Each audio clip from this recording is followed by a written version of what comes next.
Hello friends, 40 years की as के बाद जब फीमेल्स का एक पेरीमेनोपॉजल पीरियड आता है, आप धीरे धीरे मेनोपॉज की तरफ बढ़ते हैं, तो आपका 40 to 50 इयर्स की एज में around 5 to 10 kg weight gain हो जाता है और उससे हमारी हेल्थ भी खराब होती है और हमारा स्ट्रेस लेवल भी बढ़ता है। So now let us understand कि ये होता क्यों है and how do we manage it. So इसका जो हमारा वेट हमारा बढ़ता है, इसमें इसके जो कारण होते हैं, मेन होता है एक हमारा बेसल मेटाबॉलिक रेट हमारा फॉल कर जाता है और हमारी फूड रिक्वायरमेंट कम हो जाती है। ये जो हमारा बेसल मेटाबॉलिक रेट है ये एज के साथ भी फॉल करता है और सेकेंडली एवरी ईयर हम 1 to 2% मसल मास लूज करते हैं, उसकी वजह से भी कम हो जाता है, तो इसलिए हम वेट गेन करते हैं। Secondly most of the people में 40 to 50 इयर्स की एज का जो पीरियड होता है ये एक लाइफ का स्ट्रेसफुल पीरियड होता है, क्योंकि इसमें आपके बच्चे सेटल हो रहे होते हैं, अपने हेल्थ इश्यूज थोड़े थोड़े आने स्टार्ट हो जाते हैं,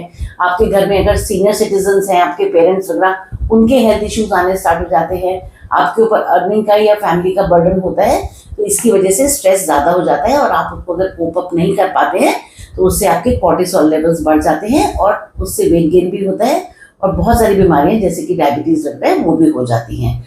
और इसकी वजह से ही आपके कोई नींद के इश्यूज भी हो सकते हैं, स्लीप डिसऑर्डर हो सकता है, और ये सब मिला करके आपका हेल्थ भी खराब करते हैं और आपका 5 to 10 kg वेट गेन हो जाता है। तो चलिए, ये तो हमने समझ लिया।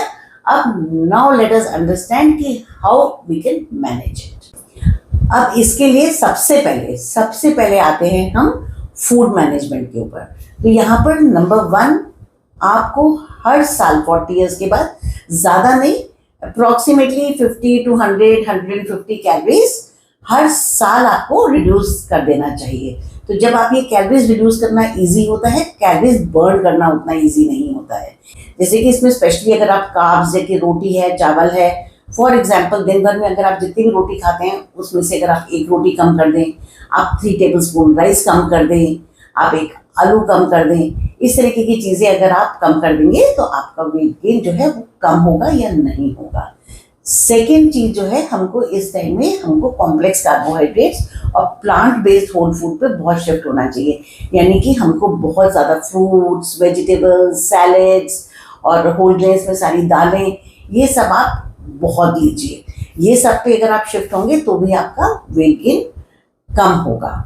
थर्ड थिंग जो है वो बहुत इंपॉर्टेंट है 40 इयर्स के बाद, कि हमें बहुत इलेबोरेट, जो आजकल फैंसी इंटरमिटेंट फास्टिंग चल रही है वो नहीं, but at least once a week हम सबको फास्ट करने की आदत डालनी चाहिए।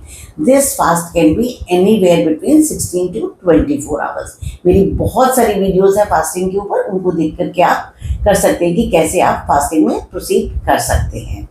अब नेक्स्ट चीज जो आती है वो है हमारा muscle mass. Believe me, this is a very very important factor. अगर आपका मसल मास लूज होता है तो आपका वेट गेन ही नहीं, मतलब इसके अलावा आपकी जो मोबिलिटी है, आपके नी इश्यूज हैं, आपका चलना फिरना है, घूमने फिरने में दिक्कत है, वो भी सब प्रॉब्लम आती है। So please note this point कि कोशिश कीजिए कि आपका मसल मास लूज नहीं हो। ये आपका वॉकिंग से और रूटीन घर के काम से नहीं होगा। इसके लिए आपको जो है स्ट्रेंथ ट्रेनिंग करनी पड़ेगी। इसके लिए स्पेशलाइज्ड आपको, जैसे वेट्स यूजुअली विलेजेस वगैरह में तो देखिए हैवी वर्क होते हैं कि कुएं से पानी खींच रहे हैं, कुछ इस टाइप की एक्टिविटीज कर रहे हैं, बट शहरों में हमारे ये सब नहीं होते हैं। तो आपको जो है डंबल्स वगैरह लेके, वेट्स वगैरह लेके आपको एक्सरसाइज करनी पड़ेगी।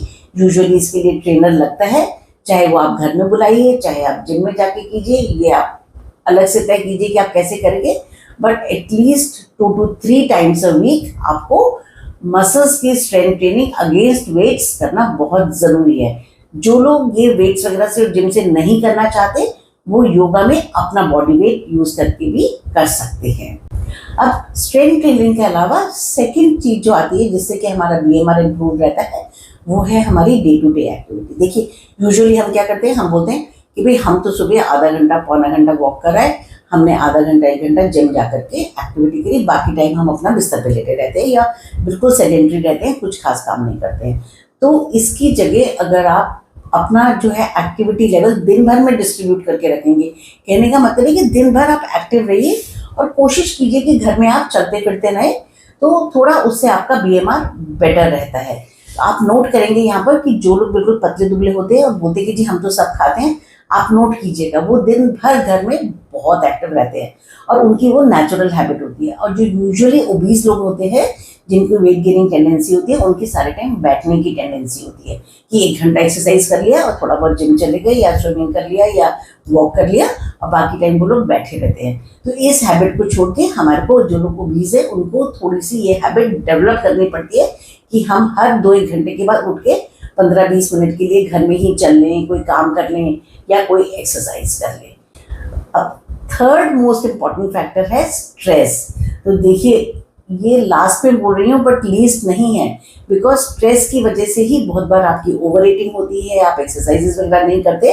तो प्लीज प्लीज देखिए, 40 to 50 ईयर्स की एज में सबको स्ट्रेस होता है अपनी फैमिली सेटलमेंट वगैरह का। आप कोशिश कीजिए कि आप इस तरीके का स्ट्रेस ना लें। धीरे धीरे सारे बच्चे, सारी फैमिली, सब चीज़ें धीरे धीरे सेटल हो जाती हैं। और अगर आपको ज़्यादा स्ट्रेस होता है तो उसमें योगा बहुत हेल्प करता है, मेडिटेशन बहुत हेल्प करता है। बिलीव मी, कभी करके देखिए, it really really helps.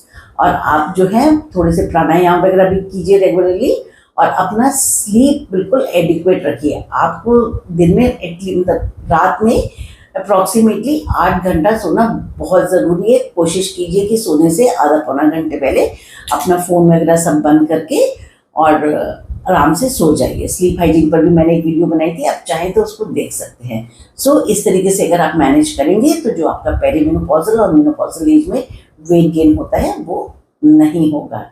I hope this video helps you. Keep on watching this series on perimenopausal and menopausal problems and stay young, fit and healthy.